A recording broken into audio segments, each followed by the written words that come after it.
자, 다시 세움 두 번째 시간, 기도의 사람은 사는 게 다르다.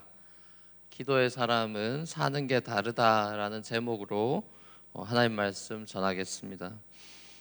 에스라에 이어서 동시대 인물인 느헤미야의 활약상이 나와 있는 이 느헤미야서를 우리가 보고 있습니다. 느헤미야는 저와 여러분처럼 자기 민족의 나라가 아닌 다른 나라에서 태어나서 이제 자라고 있는 이 디아스포라 이민자입니다.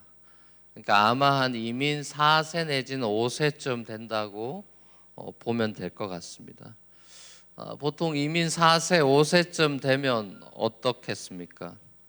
일단 자기 나라 말을 잘 못하겠죠.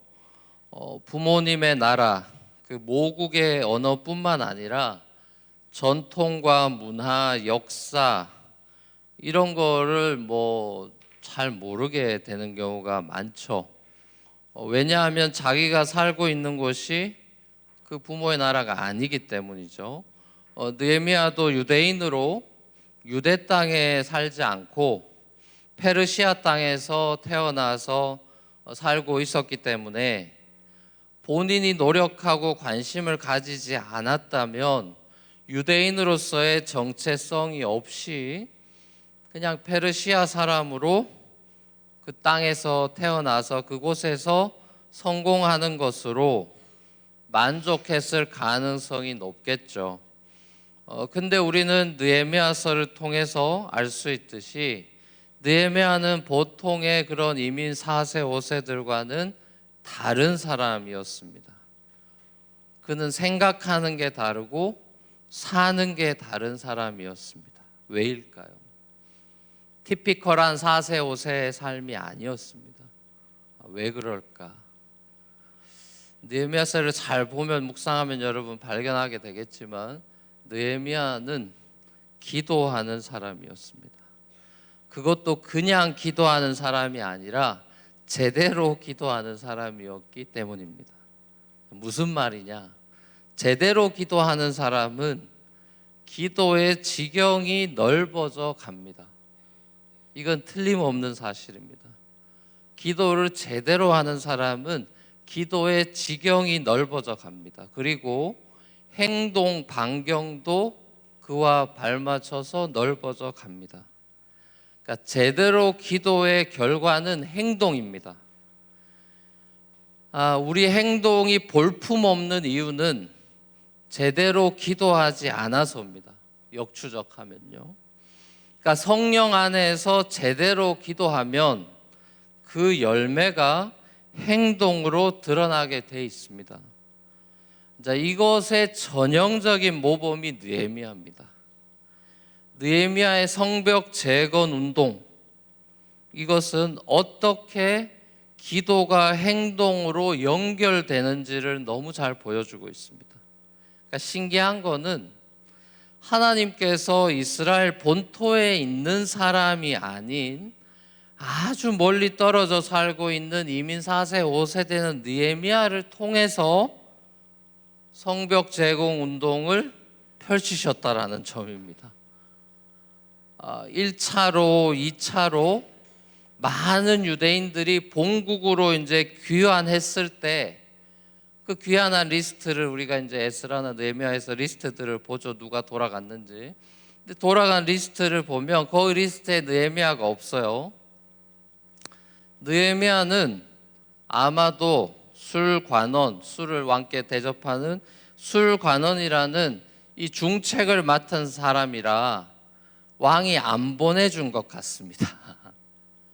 제가 군대 시절에 전 작전 장교처럼 북한 보이는 데서 군 생활했는데, 작전 장교라고 이제 뭐 전쟁이 펼쳐지면은 어떻게 작전을 펼치냐에 대해서 시나리오 짜면 제가 그걸 다 그림을 그리고 이렇게 막 딱지를 붙이고 초소를 막 세우고 하는 그런 걸 했었거든요.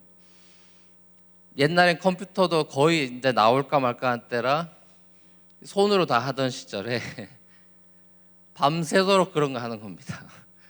그래가지고 다음날 네모반에 가서 이등병 쫄딱 오니까 눈치 보면서 자면 자는 둥 마는 둥 하고 점심 때는 일어나야 됩니다. 그러니까 또 일어나서 하고 그러던 시절이 있는데, 그때 굿뉴스가 하나 왔어요. 저한테 군종병이 되는, 교회에서 그 예배인도 하고 그런 가는 군종, 제 신학생도 아니고 일반 대학생 출신인데도 목사들이고 날마다 새벽 기도하고 열심히 성가대 참여하고 막 열심히 신앙생활하는 거 보고 상병 병장이 저를 좋게 보고, 너 이등병이지만 군종하라고 저를 찍은 거예요. 그래가지고 이제 너 그 군종하면은 여기 교회에서 지낼 수 있다. 풀리는 거죠. 드디어 이제 은혜가 임하는구나. 어떻게 됐겠습니까? 저 이제 가는 줄 알았어요. 그분이 저를 구원해 주는 줄 알았는데 작전 장교가 저를 안 보내줍니다. 너 이거 빠지면 이거 누가 하냐고 저를 절대로 안 보내주겠다는 거예요. 엄청 실망하고 계속 그냥 거기 남아 붙잡혀가지고, 그러다가 또 상병 때 한 번 더 기회가 왔어요. 근데 그때도 작전 장교가 안 보내줬어요. 느헤미야도 제가 보기엔 안 보내준 것 같습니다. 본국으로 가고 싶었을 것 같기도 해요. 그래서 아무튼 남아가지고 지금 그 중책을 맡아서 이제 보통 왕을 암살하려고 할 때, 고대는 왕 죽이려는 게 많으니까 술이나 음식에 이제 독약 타니까 그거 점검하고 다 검열해서 왕의 밥상을 차려 올리는 이 술관원. 그러니까 요즘으로 치면 대통령 비서실장 같은 그런 사람인 거죠. 상당한 권력도 가지고 있던 제일 왕의 측근이라고 볼 수 있습니다. 이런 대목에서 인간적인 관점에서는 느헤미야가 이민자로 성실하게 살아서 이 자리까지 왔다고도 볼 수 있고, 하나님의 관점에서는 하나님께서 당신의 목적에 따라 느헤미야를 그렇게 준비시키셨다라고 볼 수 있겠죠. 둘 다 맞는 관점입니다. 해석이고. 다니엘도 그렇지만 느헤미야도 정치인의 신분으로 성경에 능통한 하나님의 말씀을 가까이 했던 사람이라는 걸 알 수 있어요. 다니엘이나 느헤미야 정치가라는 공통점이 있는데, 그 역사의 소용돌이 속에서 정치가로 살아남은 사람들인데, 이 사람들이 특징이 성경에 능통한 사람들이라는 걸 알 수 있어요. 평신도죠. 자, 오늘 본문에 나오는 느헤미야의 기도를 보면 느헤미야 기도 중에 레위기랑 신명기 말씀을 인용해서 기도하는 걸 볼 수 있습니다. 그러니까 인간적으로 보면 느헤미야 참 대단하다 이런 생각이 들지만, 그 부모가 또 어떻게 자녀 교육을 했길래 이랬나 싶기도 해요. 이방 땅에서 식민지 백성으로 살아가면서 4대, 5대가 지나서도 유대인의 정체성을 잃어버리지 않고 부모 나라 생각하는 그런 마인드셋이 어디서 나왔을까 궁금하기도 합니다. 아무튼 느헤미야가 직장 생활만 열심히 한 게 아니라 그 직장 너머의 지경까지 내다보는 사람이었습니다. 더 큰 세상을 바라보는 사람이에요. 자신의 성공과 안락의 그 컴포트 존 안에만 머물러 있지 않습니다. 느헤미야의 버킷리스트는 해외여행이 아니라 예루살렘 성벽 재건이었습니다. 말씀을 읽고 기도하는 사람은 생각하는 게 다르고 살아가는 목적이 다르고 일하는 목적이 이렇게 다른 것입니다. 느헤미야는 자신의 위치를 10분 활용해서 자신의 동포를 돕는 일에 이제 자기 위치를, 권력을 사용하는 겁니다. 이 나중에 우리가 또 살펴보게, 느헤미야 다음에 보게 될 에스더 똑같습니다. 요셉처럼 느헤미야처럼 에스더처럼 하나님은 한 사람을 통해서 세상을 변화시키고 구원합니다. 우리가 뭔가 일하려고 할 때는 많은 사람이 있으면 좋겠다 생각하죠. 그래서 늘 사람을 찾아 돌아다니죠. 뭔가 우리가 일하려고 할 때 많은 사람이 나 좀 도와주면 좋겠다 생각하지만 하나님은 한 사람만 있어도 그 사람 통해서 일합니다. 느헤미야 한 사람만 불러도 성벽 재건이 가능하고 바울 한 사람만 불러도 이방인 선교가 가능해집니다. 우리는 많은 사람이 필요하지만 하나님은 한 사람만 있으면 됩니다. 오병이어도 한 어린아이의 도시락 하나면 충분했던 것이죠. 하나님은 수말리 떨어져 살고 있던 느헤미야 불러가지고 그를 통해서 허물어진 이스라엘의 예루살렘 성벽을 다시 쌓게 했습니다. 이제 그러고 보면은 에스라도 디아스포라로 이 본국으로 돌아가서 말씀 개혁 운동을 펼쳤던 사람이죠. 이제 이런 면에서 우리도 저와 여러분도 디아스포라잖아요. 조국 대한민국 떠나와서 살고 있는데 대한민국에 대해서 에스라와 느헤미야와 같은 태도를 취할 수 있어야 되는 거 아닌가 이런 생각도 해보게 됩니다. 우리가 미국에 잘 정착해서 가정을 꾸리고 또 안정적인 삶을 사는 것으로 아메리칸 드림을 이루는 것만으로 만족하는 그런 삶은 아니어야 하는 거 아닌가 싶습니다. 근데 안타깝게도 많은 이민 2, 3세들 미국에서 잘 자라고 또 뭐 아이비리그라든지 좋은 대학도 가고 좋은 직장 다니면서 고액의 연봉을 받고 큰 집에 살고 좋은 차 몰고 다녀도 딱 거기까지인 친구들도 주위에서 많이 볼 수 있습니다. 그렇죠? 우리 대한민국 조국은 물론이거니와 더 넓은 세상을 향한 하나님의 선교의 비전, 하나님 나라의 비전 없이 살아간다는 것은 너무나 참 안타까운 일입니다. 근데 느헤미야는 달랐어요. 왜냐하면 느헤미야는 기도하는 사람이었기 때문입니다. 그는 하나님과 긴밀하게 연락하는 사이였어요. 그의 삶은 하나님의 뜻에 맞추어져 있었습니다. 그는 하나님의 말씀을 묵상하고 하나님의 뜻을 생각하면서 평범한 직장 생활하고 있는 사람입니다.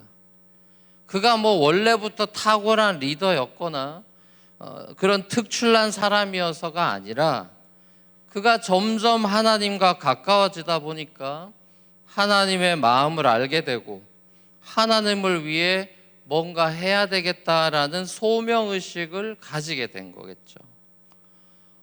친형제인 하나니가 전해준 고국의 소식을 들은 느헤미야의 첫 번째 반응이 뭐였습니까?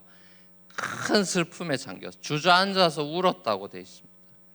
그리고 그 며칠 동안 금식하면서 하나님께 기도했습니다.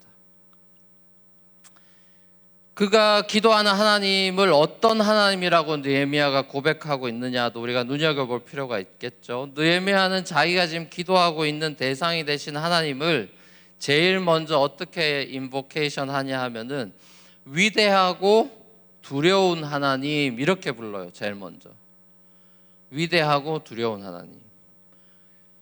느헤미야는 하나님을 경외하는 마음이 있다는 걸 이 표현에서 알 수 있는 거예요. 그는 항상 자신과 이스라엘에 대해서 기도나 말할 때 보면 항상 자기를 어떻게 표현하냐 하면은 이스라엘과 자기를 종이라고 표현합니다. 이 느헤미야서 계속 느헤미야가 하나님을 두렵다라고 표현한 이유는 뭘까요? 위대하고 두려운 하나님, 그것은 아마도 공의로 세상을 다스리시고 죄에 대해서는 징계하시는 분이라는 걸 깨달은 거겠죠. 이스라엘 죄 때문에 이스라엘이 하나님으로부터 징계받아가지고 70년 동안 지금 바벨론 종살이 하게 됐다. 요걸 역사적으로 깨달은 거 아니겠어요? 오늘날 기독교 분위기는, 현대 기독교 분위기는 두려운 하나님에 대한 고백이 부족하지 않나 싶습니다. 따뜻하고 친절한 하나님에 대해서만 많이 고백하고 찬양하는 건 아닌가 싶을 때가 있습니다. 기본적으로 하나님은 위대하시고 죄인된 우리가 가까이 서기에는 두렵고 떨리는 거룩하신 분입니다. 하나님을 너무 우리가 편하게만 생각하고 그분의 위엄과 위대하심과 두려움에 대한 경외감을 현대 그리스도인들이 잃어버린 게 아닌가, 이거 회복해야 되는 거 아닌가 싶습니다. 왜냐하면 이 경외감이 없으면요 회개하지 않습니다. 경외감이 없는 사람들은 하나님께 회개하지 않아요. 회개의 근원에는 하나님에 대한 경외감이 있어야 됩니다. 하나님을 경외함과 동시에 느헤미야가 하나님을 또 어떤 분이라고 고백하냐 하면 언약을 지키시고 은혜를 베푸시는 하나님이라고 부릅니다.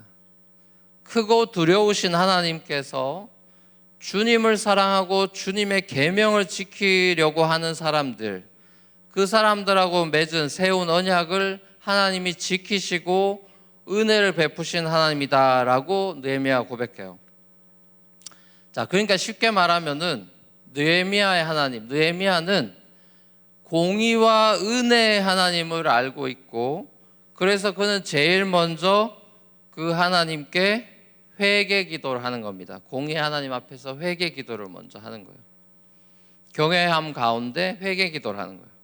느헤미야는 오래전에 귀환한 이스라엘 백성들이 여전히 성벽조차 세우지 못하고 있는 이런 척박한 이 부모 나라의 상황에 대해서 정치 지도자들이나 종교 지도자들, 이 사람들 도대체 뭐 하고 있는 거냐라고 탓하거나 조상을 탓하지 않았어요. 자, 그는 이 모든 상황의 책임을 다른 사람의 탓으로 돌리고 있지 않습니다. 느헤미야는 본토에 있는 이스라엘 백성들의 죄가 아니라 우리의 죄라고 고백하고요, 덧붙여서 나와 내 집안까지도 죄를 지었다라고 고백합니다. 하나님의 말씀대로 우리 집안이 내가 살지 못했다라고 회개해요.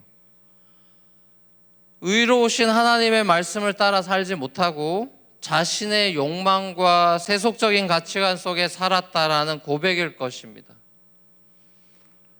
여러분은 오늘날 이 미국이나 또 대한민국의 그 오늘날의 돌아가는 상황에 대해서 뉴스도 듣고 뭐 살펴보고 있을 텐데 어떤 마음을 가지고 있습니까? 정치적으로, 사회적으로, 경제적으로, 도덕적으로, 영적으로 하나님을 떠나서 점점점 더 성경 무시하고 성경의 권위를 무시하고 하나님 말씀 무시하고 개인의 욕망을 따라 살아가는 미국이나 한국을 바라보면서 여러분은 이 모든 상황이 여러분의 잘못과 연결되어 있다라고 하는 연대감, 이 연대의식을 가지고 있나요? 이스라엘의 성벽 재건 운동이나 부흥 운동은 다른 게 아니고 회개 운동이었습니다. 에스라서나 느헤미야서의 엔딩을 보면, 두 책의 엔딩을 보면 둘 다 우리가 하나님 율법, 모세 율법 어기고 이방 여인과 결혼한 거에 대해서 회개합니다. 그리고 그거에 대해서 공동체적으로 징계하는, 디스플린하는 걸로 끝이 나요. 두 책 다.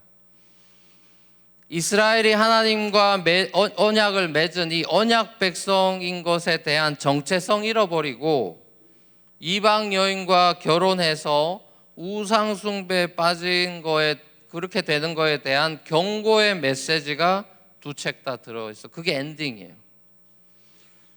신약에도 비슷한 이 우상 숭배에 대한 경고의, 그 구약만 이런 얘기 있느냐? 신약에도 많습니다. 뭐 예를 들면은 야고보 사도가 야고보서에서 경고하죠. 그리스도 안에서 하나님과 새 언약 맺은 그리스도인들이 하나님과 세상을 겸하여 짝할 수 없는 사람들이다. 야고보 4장 그 얘기합니다. 사도 요한은 사랑의 편지로 우리에게 알려진 요한 1서, 하나님은 사랑이시다 이게 적혀있는 요한 1서 하면 여러분 사랑의 서신으로 잘 알고 있죠. 그 사랑의 서신인 요한 1서를 사도 요한이 마무리하면서 그 책을 어떻게 엔딩하냐면, 여러분 요한 1서의 엔딩을 아세요? 요한 1서의 아주 아름다운 그 글들만 잘 알지 요한 1서의 엔딩은 많은 사람들이 아마 모르고 있을 겁니다. 달콤한 얘기들, 4장 하나님 사랑이고 뭐 날 위해 죽으시고 그런 얘기 쫙 나 그런 것만 기억하고 있지, 사도 요한이 엔딩을 어떻게 붓을 마지막에 뭐라고 엔딩하는지를 대부분 잘 모르고 있을 거예요. 전 이걸 잘 기억하고 있어요. 요한 1서 하면 전 오히려 이걸 기억합니다. 이게 뭐냐? 엔딩이 뭐냐? 자녀들아, 너희 자신을 지켜서 우상에게서 멀리해라. 사랑 타령하는 걸로 끝나는 게 아니고, 너희 사랑하지 말고 사랑한다면 우상 멀리해라. 너희 자신 지켜서. 그렇게 끝이 납니다. 요한 1서도. 무슨 말입니까, 여러분? 우리의 정체성과 소속을 확실히 하라는 거예요. 내가 누구고 내가 어디 속했는지를 확실히 하면서 살아가. 언약의 자녀라는 걸 확실히 하면서 살아가라는 거예요. 다음 주 우리 유아 세례도 하겠지만 이 애들이 언약의 자녀다. 하나님의 언약의 자녀고 하나님께 속한 애로 키우고 드립니다라고 유아 세례 하는 거잖아요. 여러분 소돔 이야기, 소돔의 타락은 소돔 시민들 이놈들 나쁜 놈들이라고 성경이 얘기하고 뭐 그것도 그 맞는 말이지만, 소돔의 타락을 소돔 시민들에게서만 찾지 않고 롯에게, 아브라함 조카인 롯에게도 찾는 게 하나님의 마음이고요. 하나님의 사람들은 자기가 살고 있는 도시와 또 민족과 더 나아가서 열방에 대해서 책임이 있는 사람들입니다. 왜냐하면 이스라엘의 소명이 모든 나라들에 대해서 제사장 나라가 되겠다고 언약한 거거든요. 우리나라 잘 먹고 잘 살겠다고 하나님 복 받는 나라 되겠다고 언약한 게 아니고 모든 열방의 제사장 나라 되려고 서약한 거거든요.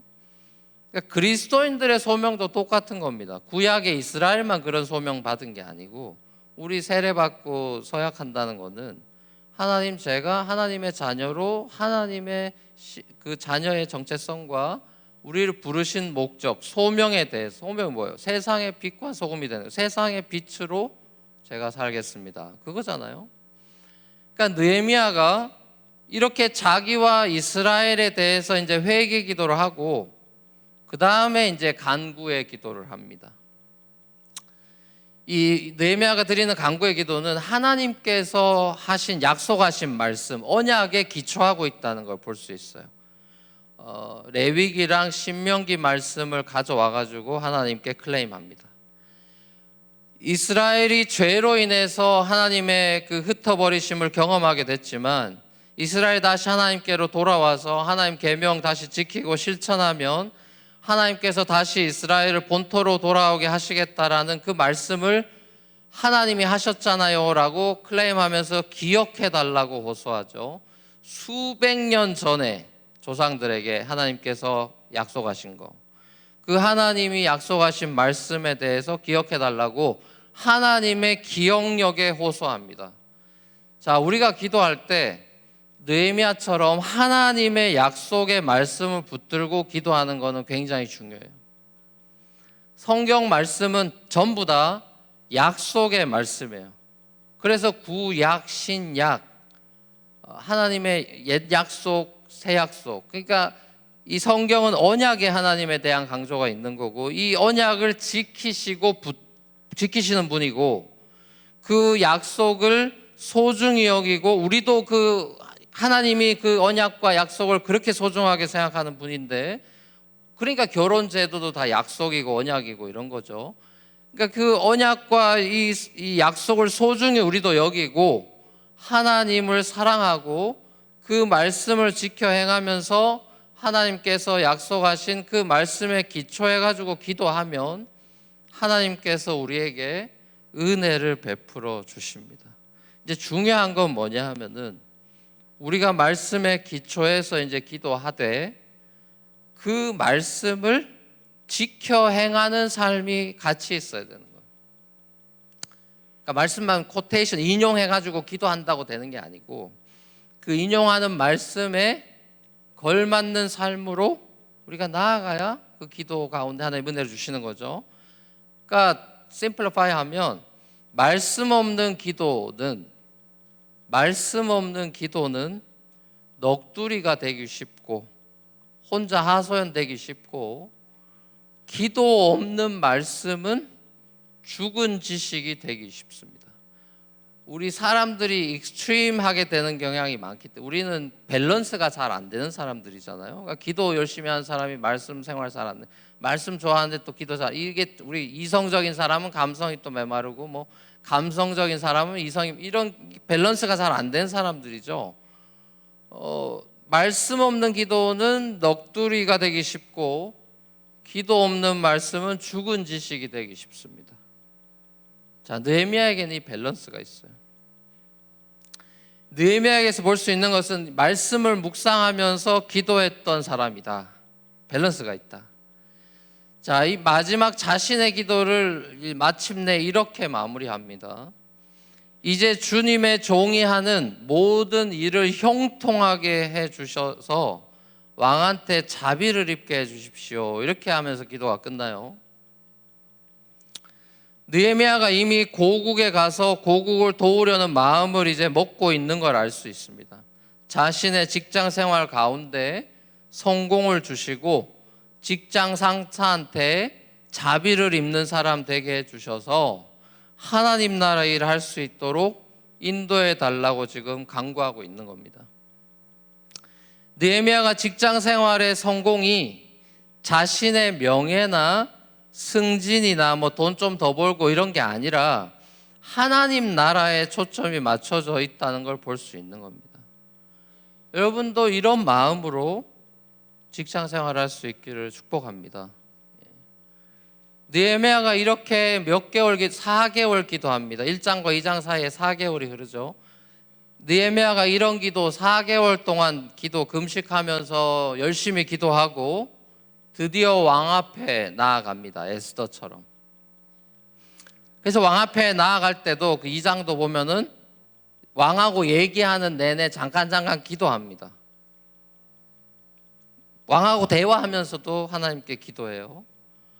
그래가지고 이제 왕의 자비를 진짜 힘입어서 고국으로 갔다 와라, 엄청나게 긴 휴가를 보내줍니다.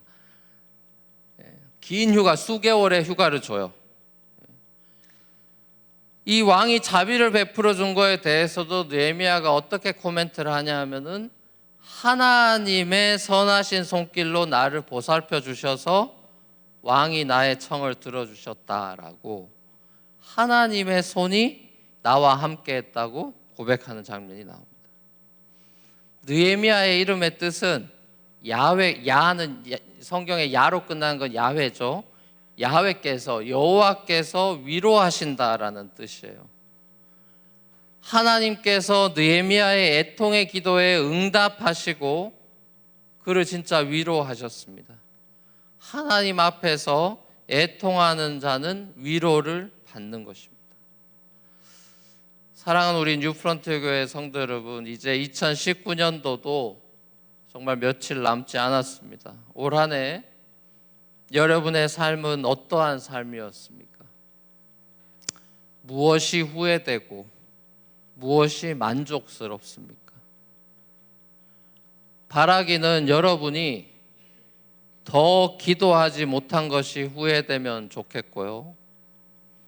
그리고 이렇게 믿음 없는 나를 그리스도와 맺은 언약 때문에 끝까지 지키고 보호하시는 하나님의 은혜에 만족하셨으면 좋겠습니다.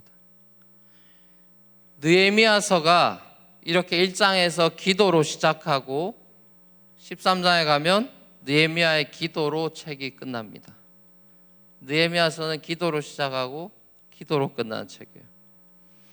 느헤미야는 성벽 재건 운동의 주역이지만 사실 느헤미야서가 우리에게 보여주는 느헤미야의 진면목은 그가 기도하는 사람이었다는 사실입니다. 하나님의 방법은, 고전적인 방법은 기도입니다. 하나님의 일은 인간의 열심으로 이루어지는 것이 아니에요. 세상 일은 인간이 열심히 하면 웬만큼 됩니다. 근데 하나님의 일은 인간의 열심으로 이루어지지 않아요. 하나님의 일은 하나님이 하시기 때문에 하나님께 기도하는 사람을 통해서 하나님은 일하시는 겁니다. 대부분 찌질한 사람을 통해서 일하시는 거예요. 잘난 사람들 잘 쓰시지 않습니다. 왜? 잘난 사람들은 교만해서 기도하지 않습니다. 하나님은, 하나님의 일은 하나님께 엎드려 기도하는 사람을 통해서 하게 되어 있습니다. 겸손한 자에게 하나님은 은혜를 베푸시는 겁니다. 우리가 밝아오는 새해 2020년을 맞이하면서 아까 광고에도 나왔지만 이제 신년 특세로 새벽을 깨우게 됩니다. 그냥 매년 하는 프로그램이 아니라 매년 하나님이 여러분에게 기도의 자리로 초대하고 기회를 주시는 거예요. 우리 모두의 회개와 간구가 있는 그런 시간이 되면 좋겠습니다. 하나님의 마음을 알고 하나님의 그 인도하심을 받고 싶은 분이라면 기도의 자리를 당연히 소중하게 여길 것입니다. 사랑하는 여러분, 기도하는 사람은 사는 게 다릅니다. 저 사람 저렇게 사는 게 다르지 싶으면 그래서 틀림없습니다. 그 사람 기도하는 사람입니다. 제대로 기도하면 삶이 달라질 수밖에 없어요. 기도하지 않으면 사는 대로 생각하고 세상에 질질 끌려다니다가 종로로 타다가 인생 끝납니다. 하나님은 흉흉한 슬픈 소식들이 즐비한 이 세상에서 느헤미야 같은 한 사람을 찾고 있습니다. 이 세상의 고통에 아파하고 신음하고 애통해하며 기도하는 한 사람. 나의 성공과 행복만을 위해 기도하는 사람이 아니라 나의 죄를 고백하고 하나님의 은혜를 구하는 한 사람. 민족과 열방을 위해 기도하면서 무너진 성벽, 무너진 세상을 다시 세우는 한 사람. 기도 안에서 세상 사람과는 다르게 살아가는 그 한 사람이 바로 저와 여러분이 될 수 있기를 주 예수 그리스도로 간절히 축원합니다.